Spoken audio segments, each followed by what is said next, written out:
जी मैं हूँ Ehtesham Rashid from university of Gujarat. जी आज हम डिस्कस करेंगे स्ट्रिंग्स सी प्लस प्लस में हम कैसे हैंडल कर सकते हैं। स्ट्रिंग बेसिकली है कलेक्शन ऑफ कैरेक्टर्स।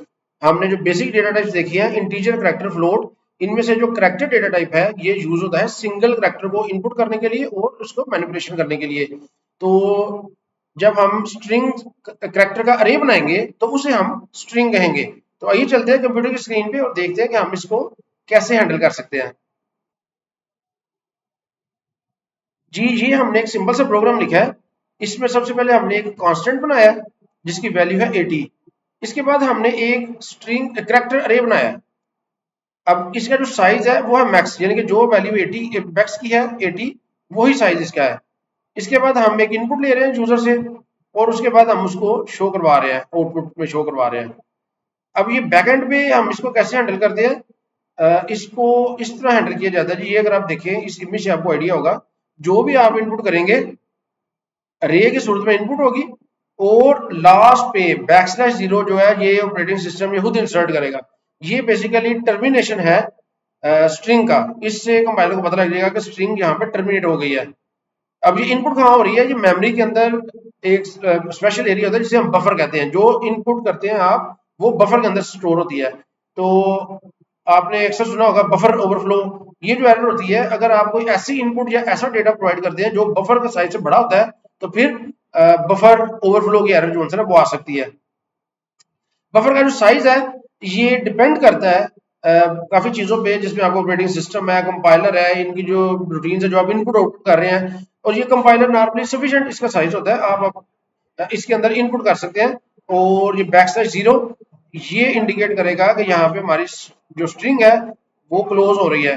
जो पहला करेक्टर है वो अरे के पहले एलिमेंट के अंदर होगा, दूसरा नेक्स्ट एलिमेंट के अंदर, और इसी तरह जिस तरह आपने अरे अरे को पढ़ा ये उसी तरह इसमें करेक्टर बाय करेक्टर सेव होंगे। इसको देखते हैं, हम जरा एग्जीक्यूट करते हैं। ये देखिए मैं इधर लिखता हूँ फॉर एग्जाम्पल गुजरात। अब देखिए जो मैंने इनपुट किया है वो इधर आपको शो हो गया, गुजरात आउटपुट हो गया। अगर मैं इधर आउटपुट करता हूँ सी आउट एस टी आर और मैं इसका जो टू वाला इंडेक्स है उसको शो करता हूँ एंड एल, और उसके बाद हम ये शो करते हैं। अब इसको जरा एग्जीक्यूट करते हैं। अब देखिए मैं लिखता हूँ गुजरात। तो अभी देखिए जे शो हुआ है, जो जी है ये जीरो इंडेक्स पे है, जो यू है ये वन इंडेक्स पे है, और जे जो है ना ये टू इंडेक्स पे है। और ये जे शो हो गया टू इंडेक्स पे, और उसके बाद ये गुजरात पूरा शो हो गया। तो बेसिकली बैकएंड पे आपने जस्ट सी इन करना है तो ऑटोमेटिकली उसने हर करेक्टर को इंडेक्स वाइज उसने स्टोर कर देना है। आज जो हमने टॉपिक जो पॉइंट्स डिस्कस करने हैं वो ये हैं। सबसे पहले हमने देखना है कि स्ट्रिंग्स को डिक्लेयर और यूज कैसे कर सकते हैं, जो भी हमने देखा है। उसके बाद हमने देखा है बफर ओवरफ्लो क्या चीज है, इसको कैसे हैंडल किया जाता है। अब फॉर एग्जाम्पल ये देखिए इसका जो साइज है वो मैं कर देता हूँ 5। अब मैं इसको एग्जीक्यूट करता हूँ। अब रे का साइज तो हमारे पास 5 है, मैं इसके अंदर एक लेंथ स्ट्रिंग दे देता हूँ। बल्कि लेंथ स्ट्रिंग देने से पहले आपको मैं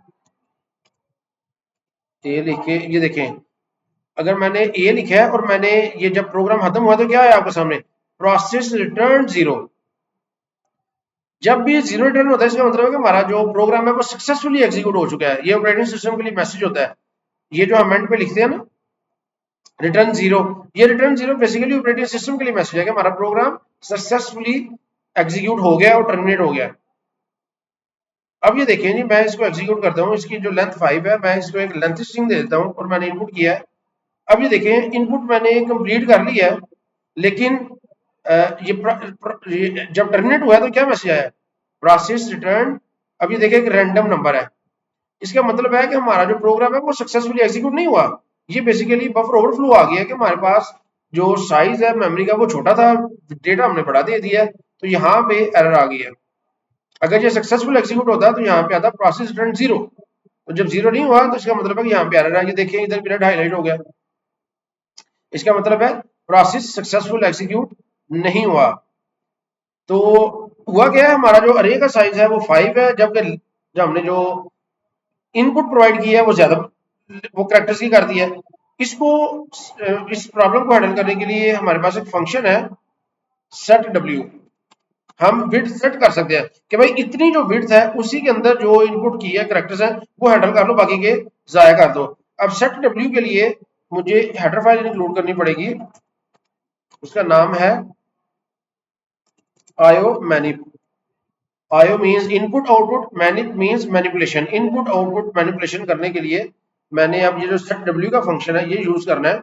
अब इसके अंदर मैंने इसको बता देना है कि कितने कितने साइज को आपने हैंडल करना है। अब वो जो हमने ये मैक्स के अंदर हमने सेव किया हुआ है वो हम इसको बता देते हैं। आप इसको अब एग्जीक्यूट कर दें। अब देखिए एंट्री स्ट्रिंग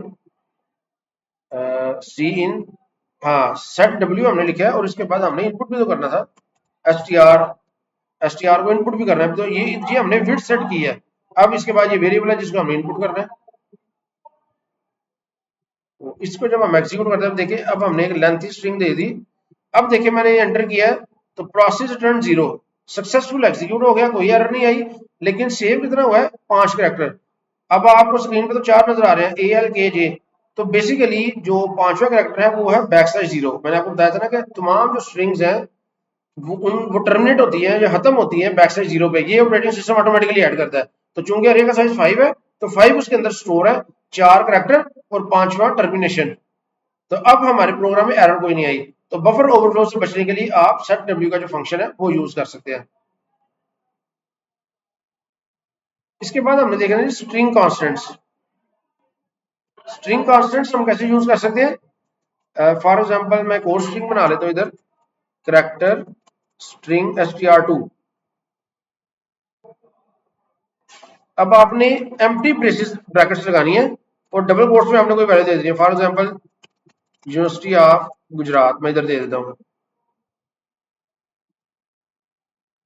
अब कंपाइलर क्या करेगा, ये ऑटोमेटिकली जो str2 है उसका साइज फिक्स कर देगा जो आप इसको इनपुट प्रोवाइड करेंगे।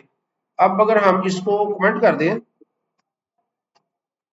इधर हम इसका नाम कर देते हैं str1 और इधर भी जो इनपुट हम कर रहे थे इधर भी str1 कर देते हैं। अब इधर हम शो करवा देते हैं str2 को, इसको एग्जीक्यूट करते हैं तो ये देखिए यूनिवर्सिटी ऑफ गुजरात ये प्रिंट हो गया। तो इस तरह इसे कहते हैं कैरेक्टर कांस्टेंट। अब इसके लिए साइज देना जरूरी नहीं है, अगर आप दे दे तो ठीक है। फॉर एग्जांपल अगर मैं 10 दे देता हूँ, साइज छोटा दे देता हूँ इनपुट से, यहाँ पे एरर आ जाएगी। ये देखिए ये एरर आ गई है, initializer string for array of character is too long. भाई आपने साइज उसका छोटा दिया है लेकिन आपने जो कैरेक्टर प्रोवाइड किया है वो बहुत ज्यादा दे दिए हैं। तो इधर अगर मैं 30 कर देता हूँ, अब इसको मैं एग्जीक्यूट करूंगा तो ये सक्सेसफुल एग्जीक्यूट हो जाएगा। ये देखें, तो ज्यादा बेहतर ये है कि आप जब इनिशियलाइज कर रहे होंगे किसी भी स्ट्रिंग से तो आप साइज ना दें, कोई जरूरत नहीं है। तो इस तरह हम इनिशियलाइज भी कर सकते हैं किसी स्ट्रिंग को। इसके बाद है जी ब्लैंक्स कैसे रीड करनी है।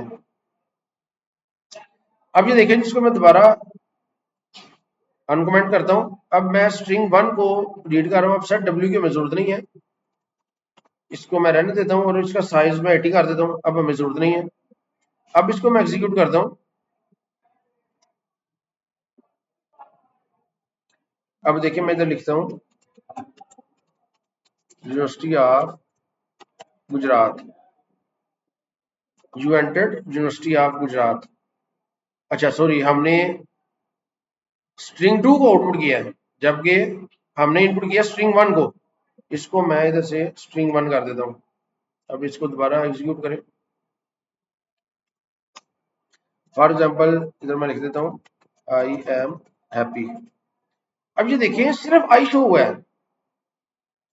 बेसिकली जब आप इनपुट करते हैं तो बाय डिफॉल्ट जहां पे स्पेस आती है कंपाइलर वहां पे टर्मिनेशन कैरेक्टर लगा देता है, उससे आगे जो भी आपने इनपुट किया हुआ है वो जाया हो जाता है। अब ये लेकिन स्पेसिस हमने बहुत दफा हमें एंटर करने की जरूरत पेश आती है। अगर किसी यूजर का नाम है जो हमने इनपुट करना है तो नॉर्मली नाम के दरमियान स्पेस आ सकती है, जिस तरह भी मैंने यूनिवर्सिटी ऑफ गुजरात लिख रहा हूँ उसमें स्पेस आ सकती है। तो स्पेसिस को हम कैसे हैंडल करते हैं, उसके लिए हमारे पास एक फंक्शन है सी इन डॉट गेट। गेट का फंक्शन हमने यूज करना है। अब इसमें सबसे पहले हमने बताना है इनपुट किस में करनी है, हमने str1 में इनपुट करनी है। इसके साथ हमने साइज बताना है, इसका कितने साइज की इनपुट करनी है, तो वो मैक्स के अंदर हमने सेव किया हुआ है। अब ये देखें, ये फायदा है कांस्टेंट बनाने का। अगर हमने फॉर एग्जांपल कांस्टेंट ना बनाते, इधर भी 80 यूज करते, इधर भी 80 यूज करते, इसी तरह पूरे प्रोग्राम में 15-20 दफा हमने ये 80-80 यूज किया हुआ है। फ्यूचर में अगर इसकी जो लेंथ है वो चेंज करनी में पड़ जाती है, 80 से 100 करनी पड़ जाती है, 60 करनी पड़ जाती, तो हमने क्या करना था, फाइंड रिप्लेस करना था, जहां जहां पे 80 है वहां वहां पे 60 करो। तो ये अच्छी प्रोफेशनल अप्रोच नहीं है।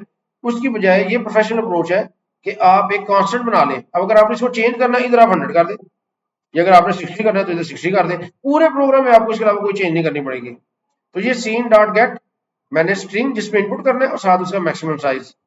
अब इसको मैं एग्जीक्यूट करूंगा। अब इधर मैं लिखता हूं आई एम हैप्पी, तो ये देखिए आई एम हैप्पी पूरा। अब ये जो एम्बेडेड स्पेसिस हैं वो हैंडल हो गई हैं सी इन डॉट गेट के फंक्शन के जरिए। तो नॉर्मली जब भी आपने इनपुट करना है, ये सबसे कॉमन, ज्यादा कॉमन फंक्शन है जो आप यूज करेंगे, सी इन डॉट गेट। अब इसमें एक और भी ऑप्शन है जो हमारा नेक्स्ट है, रीडिंग मल्टीपल लाइन्स। अब फॉर एग्जांपल मैं मल्टी लाइन इनपुट देना चाहता हूं। अभी आपने देखा है कि जब हम इनपुट करते हैं और जो ही हम एंटर प्रेस करते हैं, इनपुट कंप्लीट हो जाती है। लेकिन मैं अगर मल्टी लाइन इनपुट करना चाह रहा हूं, उसके लिए मुझे बताना पड़ेगा कि वो इनपुट खत्म कब होनी है। फिर वो खत्म होनी है, मैं कह देता हूँ जी जहां पे डॉलर साइन आए वहां पे इनपुट कंप्लीट कर दे। अब डॉलर साइन की जगह कोई भी आप सिंबल यूज कर सकते हैं, प्लस का सिंबल यूज कर लें, इसके अलावा कोई करेक्टर भी यूज कर सकते हैं, ए या एफ वगैरह, तो कोई भी आप यूज कर सकते हैं। इसको मैं एग्जीक्यूट करता हूँ। ये देखिए जी, एंटर ए स्ट्रिंग मैं लिखता हूँ आई टीच। अब मैंने एंटर किया तो इनपुट कंप्लीट नहीं हुई। In university of Gujarat. अब मैं इधर लिखता हूँ डॉलर साइन लिखा मैंने और एंटर किया, तो ये देखिए साथ ही इनपुट कंप्लीट हो गया, I teach university of Gujarat. तो ये देखिए ये उसी फॉर्म में आउटपुट आपके सामने आ गई है। तो इस तरह आप मल्टी लाइन भी हैंडल कर सकते हैं, लेकिन नॉर्मली हमें मल्टी लाइन की जरूरत नहीं पड़ती, हमें सिंगल लाइन में इनपुट ही करना पड़ता है। नेक्स्ट हमारा है जी कॉपिंग ए स्ट्रिंग यूजिंग अरे। अच्छा जी, अब अगर ये जो हमने इनपुट किया है, ये जो str1 इनपुट किया, आपको पता है कि जी ये अरे के अंदर इनपुट होती है, उसी तरह इंडेक्स वाइज हम इसको हैंडल कर सकते हैं। ये जो सी आउट मैंने लिखा है, इसकी बजाय मैं ऐसे भी कर सकता हूँ, for integer I is equal to 0, I is less than equal to max I plus plus, और इधर मैं कर देता हूँ सी आउट str1 ब्रैकेट के अंदर आई लिख देते हैं। अब इसको एग्जीक्यूट करते हैं, तो इधर मैं लिखता हूँ यूनिवर्सिटी ऑफ गुजरात। तो ये देखिए यूनिवर्सिटी ऑफ गुजरात, और एंड पे ये स्लैश सिंबल शो हो गई है, क्योंकि जो मैक्स साइज है आपको पता है, अरे का जो साइज चूंकि 0 से स्टार्ट हो रहा है, तो ये मैक्स -1 तक चलना था इसने। अब इसको एग्जीक्यूट करते हैं। मैं इधर फॉर एग्जांपल लिख देता हूँ रॉबर्ट लाफोर। तो ये लास्ट कैरेक्टर जो है ना, वो नहीं हैंडल हो रहा, रॉबर्ट लाफोर। सी आउट, चलें इसको देखते हैं कि ये क्यों हैंडल नहीं हो रहा, लेकिन आप इस तरह भी इसको आउटपुट कर सकते हैं। अब अगर फॉर एग्जांपल मैं ये चाहता हूं कि जो स्ट्रिंग 1 है जो मैंने इनपुट की है, उसको हम कॉपी करें स्ट्रिंग 2 के अंदर। अब उसका एक तरीका तो ये है कि आप करेक्टर बाय करेक्टर इसको कॉपी कर दें। फॉर एग्जांपल आप इस तरह लिखें जी str जो 2 है उसका जो आई एलिमेंट है, इधर हमें फिर सी आउट नहीं करना पड़ेगा, इधर हमें लिखना पड़ेगा str2, इसका जो आई एलिमेंट है वो किसके बराबर हो जाए, str1 उसका जो आई एलिमेंट है। यानी कि एलिमेंट एलिमेंट बाई एलिमेंट हम इसको ट्रांसफर कर रहे हैं, और इसके बाद हम सी आउट कर देते हैं str2 को। अब हम इसकी जो वैल्यू है वो खत्म कर देते हैं, यूनिवर्सिटी ऑफ गुजरात खत्म कर देते हैं, और इधर भी मैक्स इसका साइज रख लेते हैं। इसको हम एग्जीक्यूट करते हैं। अब देखिए इधर मैं लिख देता हूँ फॉर एग्जाम्पल प्रोग्रामिंग फंडामेंटल्स। तो ये देखें प्रोग्रामिंग फंडामेंटल शो हो गया। अब ये स्ट्रिंग 2 आपने शो करवाई है। तो बेसिकली आपने स्ट्रिंग 1 को कॉपी कर दिया स्ट्रिंग 2 के अंदर। ये आप एक लूप चला रहे हैं 0 से लेके मैक्स -1 साइज तक, और उसके अंदर आप क्या कर रहे हैं, उसके अंदर आप कॉपी कर रहे हैं। पहले आई की वैल्यू 0 है, तो जो स्ट्रिंग 1 है उसका 0 एलिमेंट कॉपी हो जाएगा स्ट्रिंग 2 के 0 एलिमेंट में। फिर स्ट्रिंग 1 का जो फर्स्ट एलिमेंट है वो कॉपी हो जाएगा स्ट्रिंग 2 के फर्स्ट एलिमेंट में, और इसी तरह ये पूरा लूप चलता जाएगा मैक्स -1 तक। एक तरीका तो ये है कॉपी करने का। ये जरा हार्ड वे है। अब हम देखते हैं कि हम इजी वे क्या है, कॉपिंग यूजिंग strcpy। तो ये लूप लगाने की बजाय हमारे पास एक इजी वे है इसको करने का। इसको मैं कमेंट कर देता हूं, इसको हम कॉपी कर सकते हैं strcpy। अच्छा जी, strcpy जो ये बिल्ट इन फंक्शन है। अब ये किधर डिफाइन किया गया, ये स्ट्रिंग हेडर फाइल है, सी स्ट्रिंग उसके अंदर है। हमें वो ऐड करनी पड़ेगी पहले, नंबर साइन इंक्लूड सी स्ट्रिंग, सी स्ट्रिंग। अब ये हमने इंक्लूड कर लिया। अब strcpy फंक्शन हमारे पास अवेलेबल है strcpy।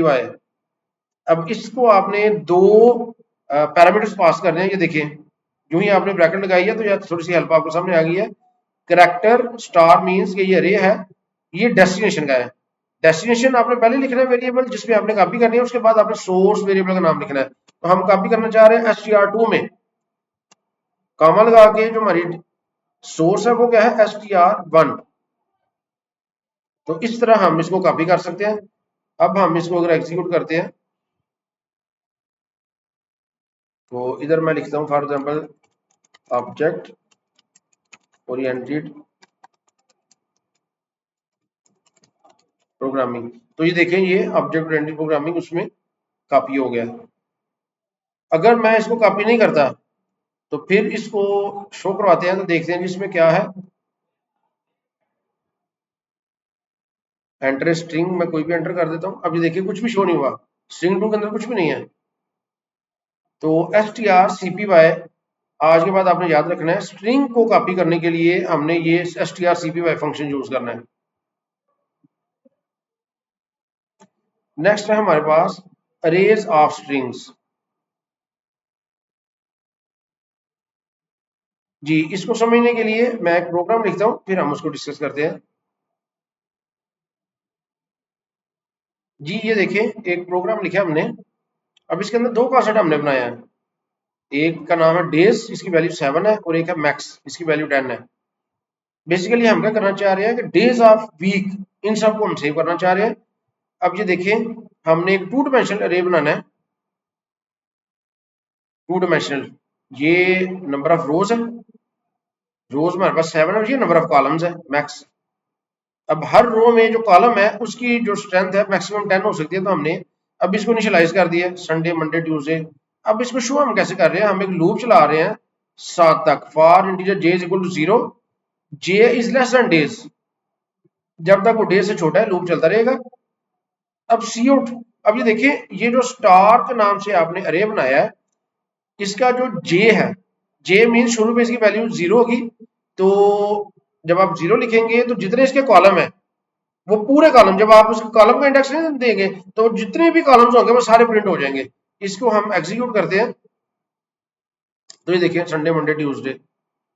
अब अगर मैं इस जे के साथ फॉर एग्जांपल मैं नंबर ऑफ कॉलम भी लिख देता हूं, मैं कहता हूं जे के साथ जो इसका पहला कॉलम है वो भी शो करे, पहला कॉलम।